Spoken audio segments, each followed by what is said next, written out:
또 이어서 하겠습니다. 이제 명리학 용어로 저 같은 경우는 재극인이라고 그래요. 그러니까 재성이 인성을 극한다. 그래서 참 피곤한 사주죠, 그렇게 되면은. 그런데 제가 이제 나름의 수십 년 동안에 이제 내린 결론이, 이게 물론 책에 있는 이론하고는 틀릴 수가 있어요. 근데 이게 세상에 답은 없습니다. 재극인이라고 그래서 재물이 인성, 학문을 극해서 공부를 못한다, 이것만이 아니에요. 그게 아니더라고.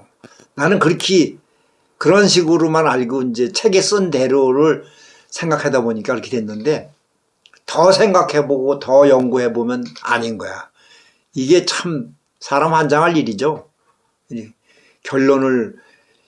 20년 만에 내린 결론입니다. 그러니까 물론 제가 게으르고 좀 아둔해서 늦은 것도 있을 거예요. 그런데 혹시 이 방송 보시는 제자분들 중에 명리학에 관심이 있거나 또 명리학을 하시는 분들을 절대 허투루 듣지 마시고, 지금 뭔가 깨우친 것 같고 많이 아는 것 같아도 또 몇 년 지나면 또 달라집니다. 이게 책에 없는 이제 글자 뒤에 숨어 있는 어떤 기운을 느낄 정도가 되려면은 한참 가야 됩니다. 이건 제 자랑도 아니고 또 어떤 무슨 새로운 이론도 아니에요. 그러나 책에는 없는 얘기입니다. 그러니까 여러분들도 공부하실 때 이 점을 유념하셔가지고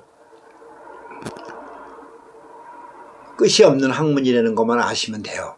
세월의 학문이다. 어쨌든 저는 그래서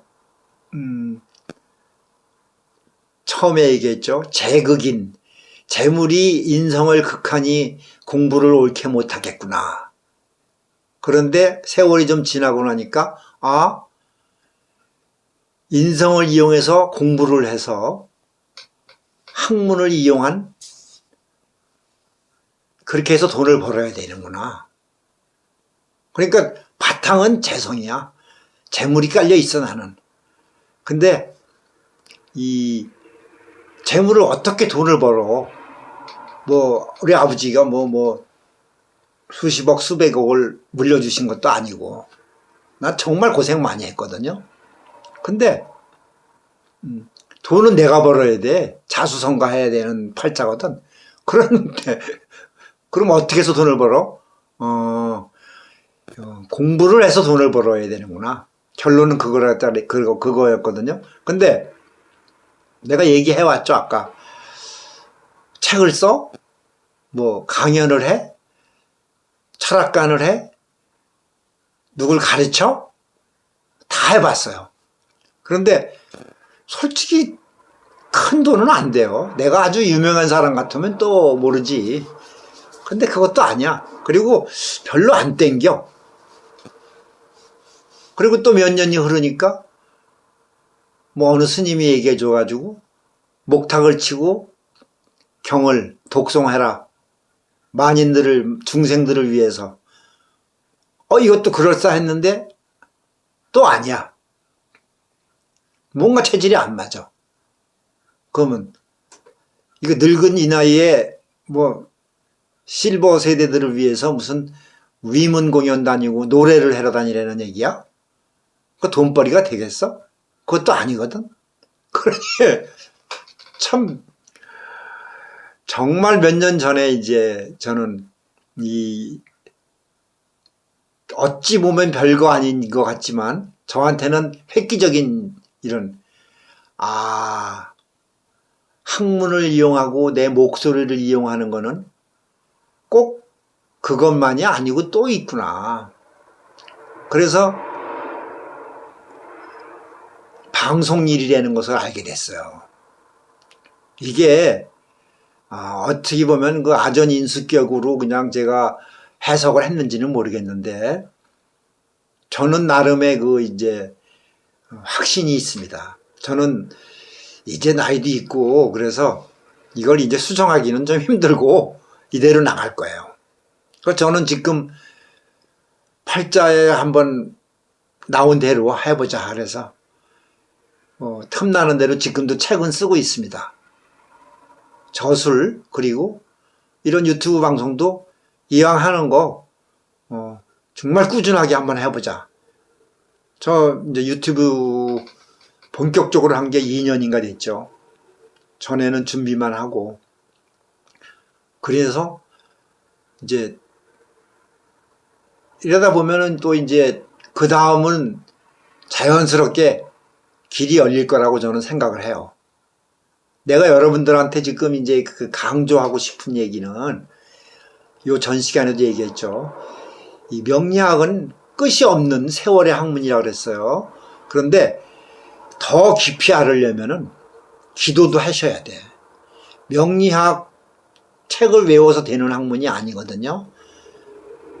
다시 한번 강조하는데 제가 얘기했죠. 묵은지와 겉절이 얘기 정말 젖어 들어야 됩니다. 외우려고 해서 외워서 되는 학문이 아니에요. 만약에 외우고 이런 식으로 이론으로 갖다 들이대기로 한다면 요즘에 대학교에서 명리학과도 있더라고요. 그런데 나온 젊은 친구들 진짜 머리 팽팽 돌아가는 젊은 친구들을 어떻게 당할 거예요? 그런 사람들 다 그러면 고수인가? 아니에요. 명리학 제가 알기로는 명리학의 고수라는 우리나라의 정말 대단하신 분이라는 사람들도 또 그 문화생들도 알게 모르게 다 기도하러 다닙니다. 그것은 뭘 의미하는 거냐 하면 책 속에 길이 다 있는 건 아니라는 거예요. 물론 길은 있어요. 있는데 그 왜 우리 말이 이런 게 있죠. 2% 부족하다. 뭔가 부족한 게 나옵니다. 그것은 글자가 갖고 있는 그 뜻, 명리학은 글자로 푸는 거잖아요. 어쨌든. 그런데 그 글자 뒤에 숨어 있는 또 다른 기운. 그래서 그것을 제가 이제 가끔 비유할 때는 2판과 4판이라고 비유합니다. 이와 기, 이론과 기운. 이걸 융해를 해야 그때서야 알게 돼요. 그래서 이제 책에만 너무 의존하면 안 돼요. 기도를 해서 깨끗한 정신으로 정말 글자와 싸움을 해야 돼요. 그 글자 뒤에 있는 숨어 있는 글자들을 기운을 찾아내야 돼요. 그거는 절대 책이 없습니다. 그건 사람마다 달라요. 그리고 여러분들 요 유념하시고 또 하나 강조할 것은 저처럼 제가 전에도 몇 번 이런 얘기 했을 거예요. 사주팔자는 극복할 수 없다. 그러나 개량할 수는 있다. 이런 얘기 했습니다. 이 점을 잊지 마시고 저는 지난 수십 년 동안 내 사주팔자를 극복하려고 노력을 했어요. 그랬는데 결론은 극복을 하면은 해서 이길 수가 없어요. 내 팔자를. 극복을 하려는 노력과 개량하는 노력이 따라야 돼요. 그래서 이게 글자 뒤에 이제 숨어 있는 기운을 찾아내는 거예요.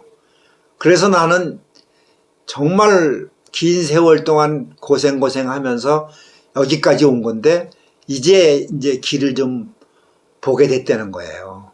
그래서 극복하려고 하지 말고 개량하는 생각을 하라는 얘기예요. 개량. 누구나 사주팔자를 갖고 태어나는데 좋은 거 나쁜 거 없습니다. 그걸 따질 거 아니고요. 사주팔자 개팔자라고 그래도 또 나라님이 될 진짜 대통령 될 팔자라고 그래도 꼭 그대로 가는 게 아니에요. 그러니까 거지는 거지대로 살아가는 방법을 찾아야 돼요. 그것이 핵심입니다. 근데 그걸 못 찾으니까 거지로 사는 거야. 근데 거지가 될 팔자인데 뒤져보면 거지도 나름일 거 아니야. 그런 것을 찾을 줄 알아야 이게 진정한 이제 고수가 되는 거죠. 제가 좀 두서없이 떠들었는데 요 핵심만큼은 여러분들이 잊지 말아줬으면 좋겠어요. 요거는 절대 개량하는 방법을 찾아라. 요거 잊지 마세요. 자, 명리학 사주팔자 얘기는 요걸로 마무리하겠습니다. 또 다음 시간에 또 다른 얘기 할게요. 안녕히 계세요.